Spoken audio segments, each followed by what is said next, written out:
Hey guys, I'm Trisha Cummings, and welcome to Bear LA. What got you into directing, and where did that dream begin? I mean, as a career, as an actual profession, it started after a chain of other careers had kind of not worked. I was really good at science, really good at math, so I'm like, all right, I'll go to school, I'll be a doctor. So I went to college for pre-med, and I did really well. But when I got out, I was like, all right, this is great and all, but I may be good at school, but I don't like it.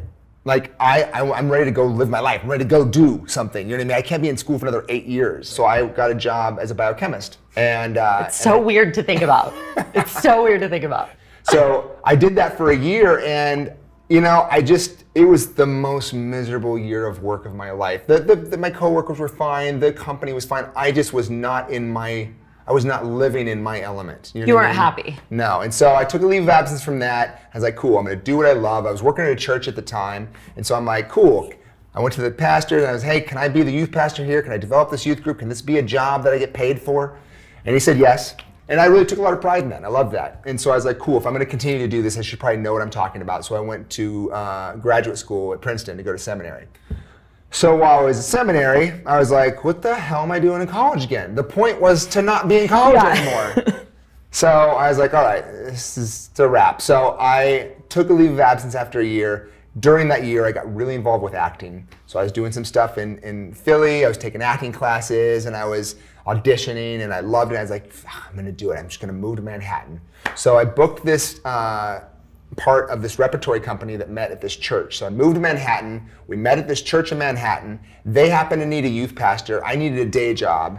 So there I was getting a youth pastor again and act and live in Manhattan. And it was awesome. A couple years there pursuing that, and while I was pursuing that and while I was, you know, sort of honing in the craft of acting, I was realizing that this probably isn't my road either, that just wasn't utilizing enough of my sk set. And that's when I was working with certain directors that I was like, you know what they're doing, that's what I want to be doing. And so that's when I decided to do that. So I had just gotten married, we moved back to LA, and I just started hustling. I just started shooting little shorts. I started doing whatever I could to get my foot in the door. In the midst of all these things, I got this guy that came on and wanted to mentor me. You know, his name was Darren Doan. He was big into doing punk videos and was kind of an iconic name himself at that point in those type of in that genre. And he and I met and kind of hit it off. And he wanted to sort of take me under his wing and show me how to make the whole machine work. And he did, and I loved it. You know, I fell in love with music videos almost instantly. Because you're making little movies in the course of a very short period of time, and then you're able to go on and do another one, and another one, and another one. You know what I mean? It's like, for me, like, it offered so much opportunity to pour out your creativity and your, you know, and that energy. And so I loved it. So I worked under him for a few years, and while I was doing that, I was sort of building my own sort of company and what I wanted it to be and who I wanted to be as a director. And then eventually, you know, he'd throw me a couple opportunities to shoot some bands that he didn't have time for. And then that started sort of my foray into sort of meeting these bands, meeting the managers, and meeting the labels, and then starting to form my own relationships. And then I very shortly after that started my own company, which at the time was called Red Van Pictures.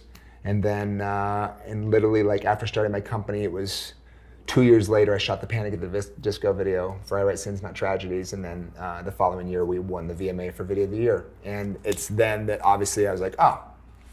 I remember J-Lo was the announcer for that particular award that year, and my mom called after. She's like, oh, I get it. You're an artist. And I'm like, yes, that's it. Bingo. Anyway, and that's just kind of how things, from there, everything kind of, you know, skyrocketed. How does it feel being a part of the landmark music videos for bands like Paramore, Fall Out Boy, Panic at the Disco?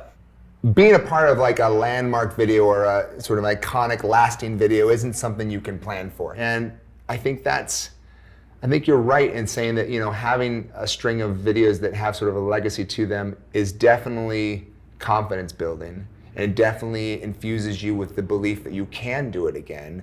It's just you have to temper that with the understanding that it's mostly not going to happen again, though. Yeah. So it's also humbling. Yes. Yeah. Very much.